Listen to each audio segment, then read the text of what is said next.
Winter weekend, cold, sleet, and grapple. A look at the dreary forecast, and wind will warm up. The Catholic Church in crisis. KHOU 11 investigates why some priests accused of abuse are not on the Archdiocese list. Houston area hotspot, the unexpected city that made Airbnb's top 20 places to stay. And sneak peek, we give you a behind-the-scenes look at our new studios as we prepare to make our big move. We begin with the latest on our investigation into the sex abuse crisis in the Catholic Church. The list of accused priests released last week does not tell the whole story. Investigative reporter Jeremy Rogowski found other priests credibly accused of child sexual abuse who are not on the Archdiocese of Galveston-Houston's list.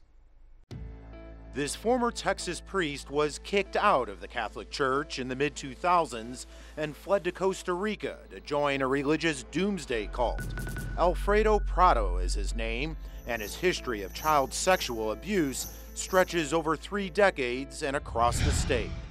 5 separate dioceses all name Prado on their lists of those credibly accused, but you won't find him on the Archdiocese of Galveston-Houston list, even though he served 3 years at Immaculate Heart of Mary on the city's east side. But that's the problem, because the other dioceses should be talking to each other, especially in all the dioceses in the same state. Tom Doyle calls it a loophole in the list. He's an inactive Catholic priest turned legal advocate for abuse survivors who's reviewed more than 1,000 sex abuse cases in the church. If it was total transparency, the best practice would be that they publish the names of everybody who's known in that diocese to have sexually offended anybody.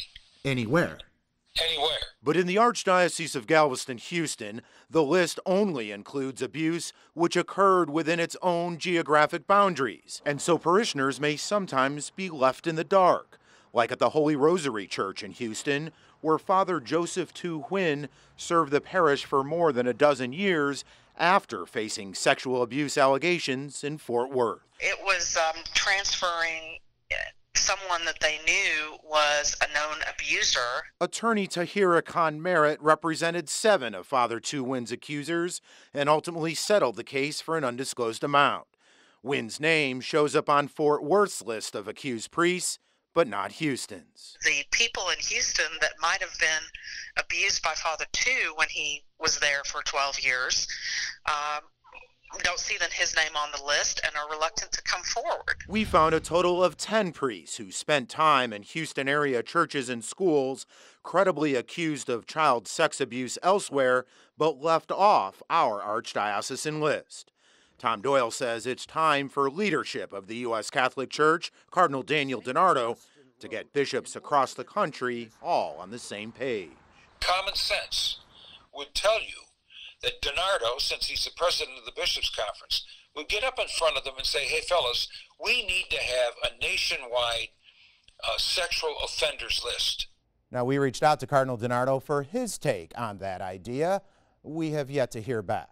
Meantime, on KHOU.com, you can find a list of former Houston area priests credibly accused of sexual abuse elsewhere, but left off our archdiocesan list. Jeremy Rogowski, KHOU 11 investigates.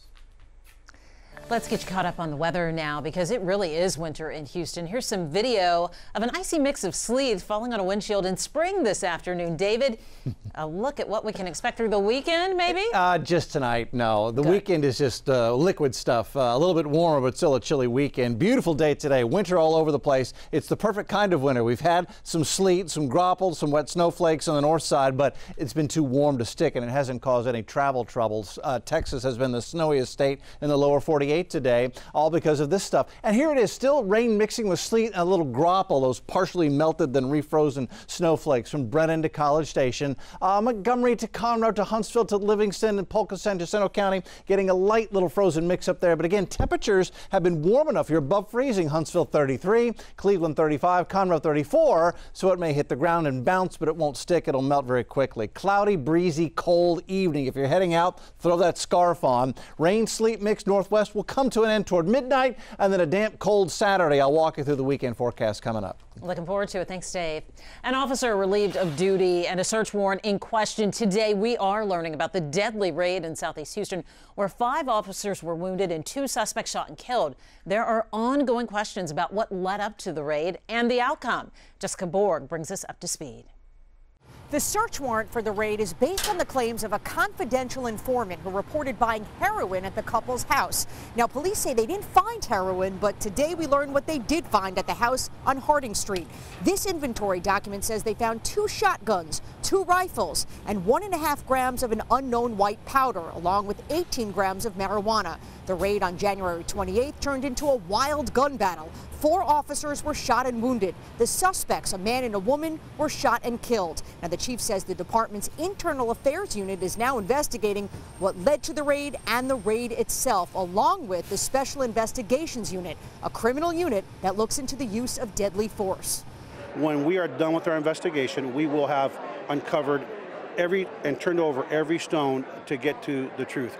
We owe that to the involved officers. We owe that to the family of the deceased suspects. And at the end of the day, we owe that to this community. Now, as we first reported yesterday, 1 officer named on the search warrant has been relieved of duty for the time being. It's not clear what role he played in the raid or exactly why he's off the job. He's a 22-year HPD veteran. As for the confidential informant whose claims the whole warrant is based on, we've learned that the chief has ordered that person to be questioned. At police headquarters in downtown Houston, Jessica Borg, KHOU 11 News. The prison company in charge of transporting a double murder suspect who escaped is shutting down. Texas Prisoners Transportation Services will close its doors on Sunday, a week after Cedric Marks escaped at a McDonald's in Conroe. Marks was found hiding in a trash can after a 9-hour manhunt. It's still not clear how Marks, a former MMA fighter, broke free from his restraints. You think of them more for vacations than investments, but Airbnbs are proving to turn quite a profit for Houston area hosts. One location in particular has been named the 3rd most lucrative location in the country. You'll never guess where it is. Janelle Beluda has the story. When people think of Airbnbs, you think of beaches and vacations, but what you may not realize is how many are used for everyday stays. We got a bedroom here. We got a kitchen, functioning kitchen here with all the appliances you need. It's got 2 bedrooms, 1.5 bath. Sofa couch for extra people that might want to spend the night. Perched on a quiet neighborhood corner. I like actually this kitchen table area. It's not the house David Hyen calls home. Instead, it's his Pasadena pastime. I like the fact that with Airbnb, you get to check on your place a little bit more often than as if you just rent it out for 3 years and you come in and all of a sudden, oh, surprise. It's Airbnb, the owner-to-occupant website that allows you to rent your home out to anyone, anywhere. I just wanted to reinvest in my area where I live and decided to start with a home near my house. Hyen didn't know before today that his area, Pasadena, has been named one of the most lucrative Airbnb locations in the country. Well, there's the ship channel, and so there's a lot of work there. There's construction on the Beltway for a while here, so a lot of people come for businesses most of the time. But being 80 to 90% at occupancy every month, he believes it.